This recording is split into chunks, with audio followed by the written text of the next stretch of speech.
Η Ρωσία δεν βοήθησε ποτέ την Ελλάδα. Πολλοί περιμένουν να μας βοηθήσει, ακόμα και να μας σώσει η Ορθόδοξη Ρωσία. Η Ρωσία όμως ποτέ δεν βοήθησε την Ελλάδα, σύμφωνα με την ιστορία. Ούτε και τώρα θα το πράξει.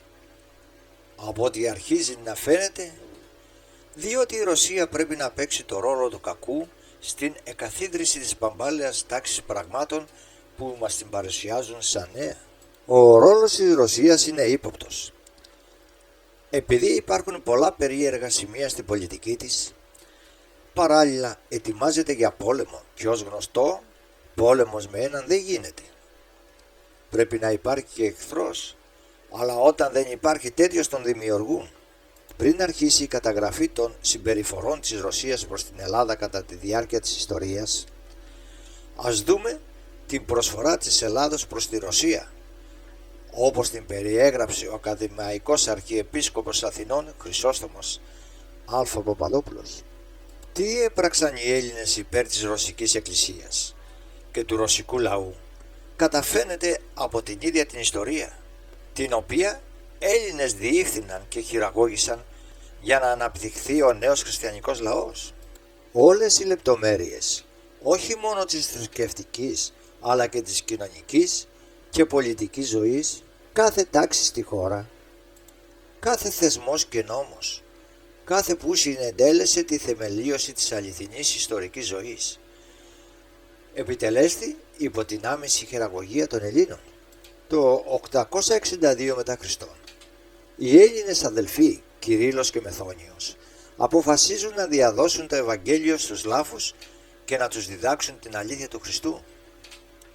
Έλληνες υπήρξαν οι πρώτοι Άγιοι της Ρωσίας, οι πρώτοι επίσκοποι και οι πρώτοι διδάσκαλοι αυτής και χειραγωγοί. Οι Έλληνες εισήγαγαν πρώτοι τις τέχνες και τις δίδαξαν στους Ρώσους.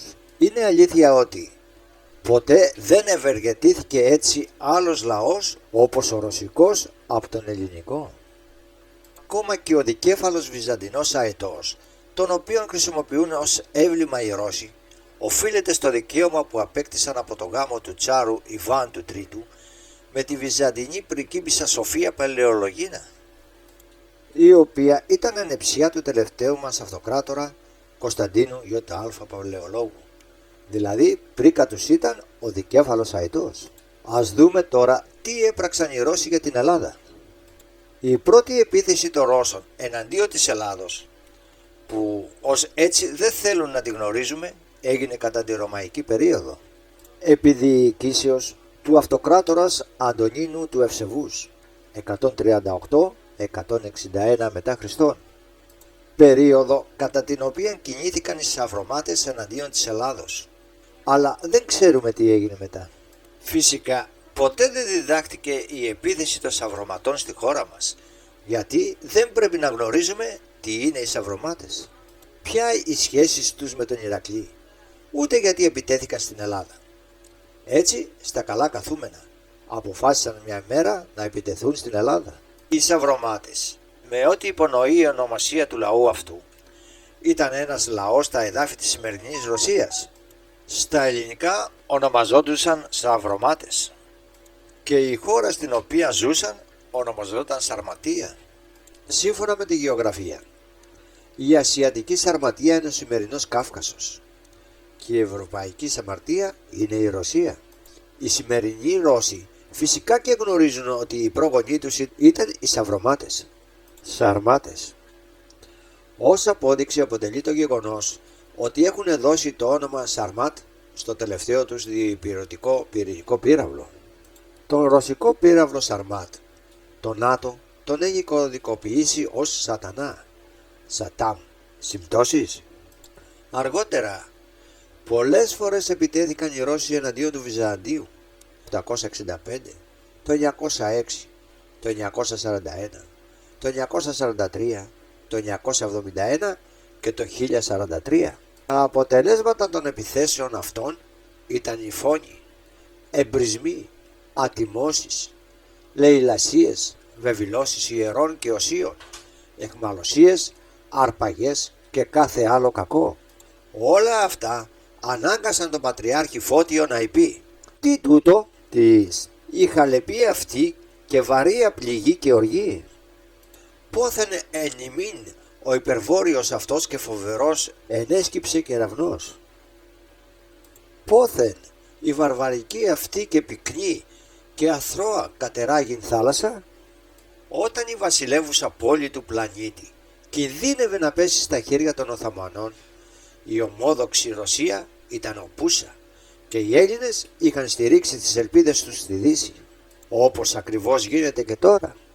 Καθ' όλη τη διάρκεια της τουρκοκρατίας η Ρωσία ποτέ δεν βοήθησε. Επιφανειακά έκανε κάποιες ενέργειες, αλλά ο σκοπός της ήταν ο αντιπερισπασμός με σκοπό να ωφεληθεί η ίδια. Οι σκλαβωμένοι Έλληνες περίμεναν τη βοήθεια της Ρωσίας που δεν ήρθε ποτέ. Και η ελευθερία ήρθε όταν κάποιοι αρχηγοί συνεπήραν το ελληνικό λαό στην Επανάσταση χωρίς τη βοήθεια κανενός.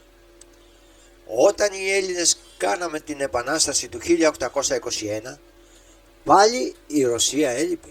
Η Ρωσία ως μέλος της Ιεράς Συμμαχίας των Μοναρχών της Ευρώπης, Ισπανία, Γαλλία, Πρωσία, Αυστρο-Ουγγαρία και Ρωσία.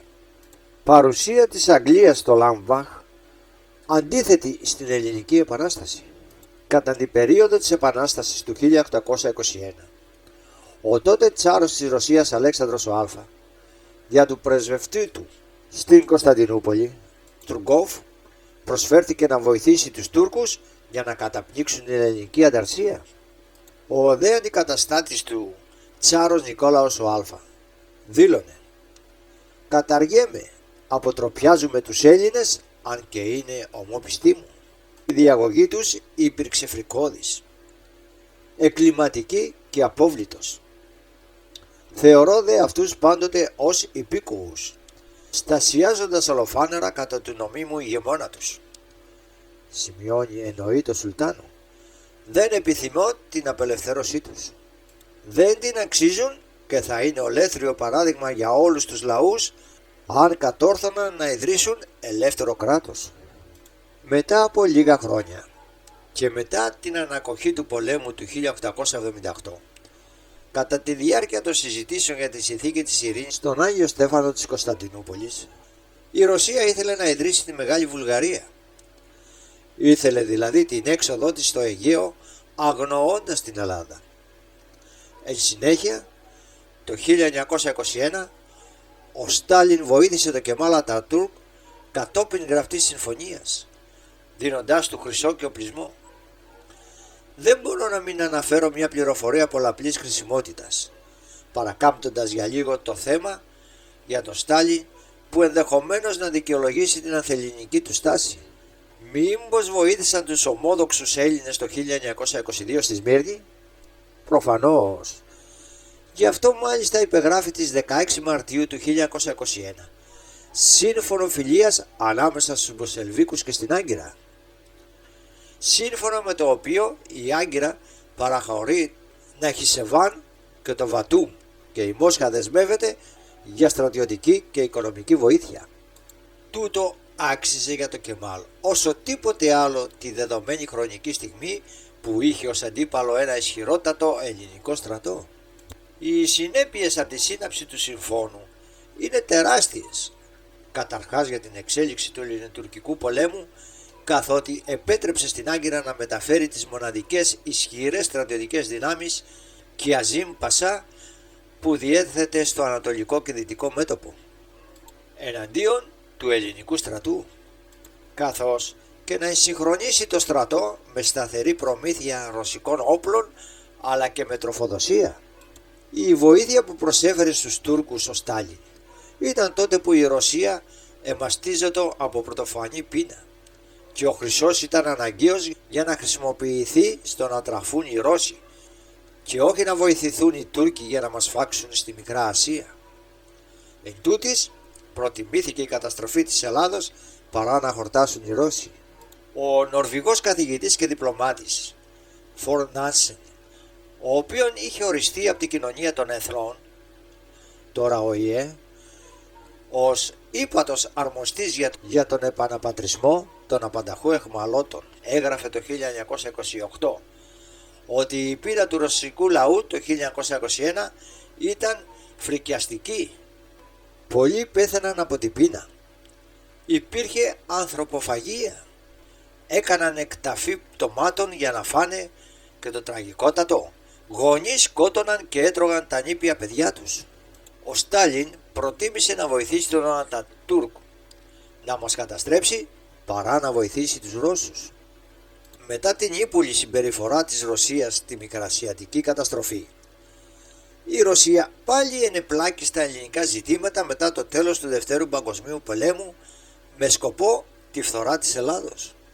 Στον συμμορητό πόλεμο, σύμφωνα με πόρισμα επιτροπής του ΟΗΕ ή εμφύλιο σύμφωνα με απόφαση της Βουλής των Ελλήνων, η Ρωσία συνέδραμε στη διεξαγωγή του πολέμου αυτού, κήτη η τύχη της Ελλάδος είχε αποφασιστεί στη Γιάλτα. Η Ελλάς να ανήκει 9-10 στη Δύση, αυτά που γινόντουσαν παλιά γίνονται και τώρα. Οι Έλληνες περιμένουν τους Ρώσους να μας σώσουν, αλλά η Ρωσία δια του Αλφα Ντούνκιν ανακοίνωσε ότι η Ρωσία είναι κληρονόμος του Βυζαντίου, ότι η Βυζαντινή αυτοκρατορία τους ανήκει και ότι η Μόσχα θα είναι η τρίτη Ρώμη. Σημείωση: η λέξη τσάρ προέρχεται από το Κέσαρ. Ακόμη και τα βυζαντινά χρώματα έχουν βάλει στις αθλητικές στολές των ρωσικών ομάδων. Μπορεί ο Πούτιν να μην ανέχεται πουτινίες, αλλά στην Ελλάδα από ό,τι φαίνεται θα φερθεί πουτινίστικα.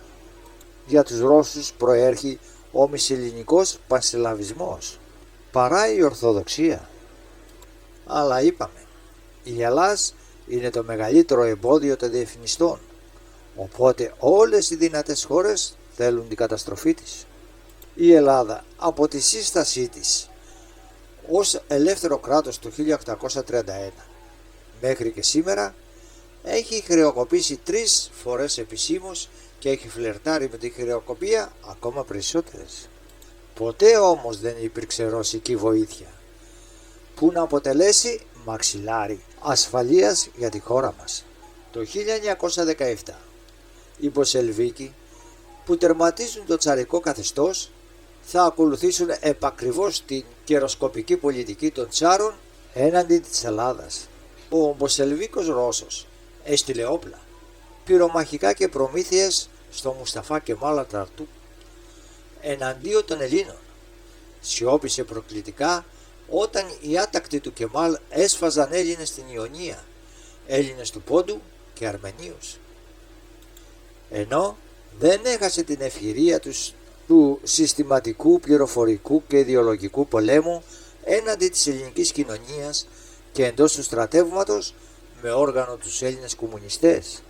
Ενώ όπως έχει αναγνωριστεί, η αντίσταση της Ελλάδος εναντίον των δυνάμεων του άξονα κατά τον Δεύτερο Παγκόσμιο Πόλεμο ήταν καθοριστική για την άμυνα των Ρώσων εναντίον των Γερμανών.